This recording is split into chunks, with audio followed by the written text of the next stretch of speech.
வணக்கம். இயற்கை செயற்கை மூலம் ஒரு சின்ன பகிர்வு. நெல் இந்த மாதிரி பழுத்துருச்சு அப்படின்னாலே அதுக்கப்புறம் நம்ம தண்ணி கட்டக்கூடாது. முடிஞ்ச அளவுக்கு காய வச்சிடணும். அப்போ தான் தாளும் பழுக்கும். தாள் பழுத்ததுக்கப்புறம் நம்ம அறுவடை செய்ய முடியும். இப்படி தண்ணி அதிகமாக இருந்துச்சுன்னா அறுவடை செய்கிறதுக்கு வண்டி இறங்காது, ஆள் இறங்க முடியாது. இங்கே பாருங்களேன், தண்ணி ஊற்று தான் வந்துட்டுருக்கு. இவ்வளோ ஊற்று வரக்கூடாது. முடிஞ்ச அளவுக்கு நம்ம தண்ணி கட்டிட்டு நிறுத்திடணும். இதில் எதுனா நெல் ரொம்ப காஞ்சிச்சுன்னா எடை இருக்காது, அளவான காய்ச்சலில் இருக்கணும். அது ரொம்ப முக்கியம். அதே போல் நல்லா பழுத்திருக்கணும், பழுக்காமல் இருக்கவும் கூடாது. அந்த கலர் கிட்டத்தட்ட தங்கம் பொன்னிறமாக இருக்கணும்.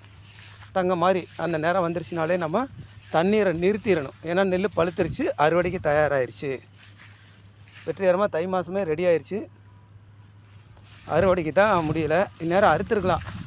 தண்ணி இல்லாமல் இருந்தால் இதை அறுக்கிற அளவுக்கு வந்திருக்கும். தண்ணி இருக்கிறதுனால கொஞ்சம் நாள் தள்ளி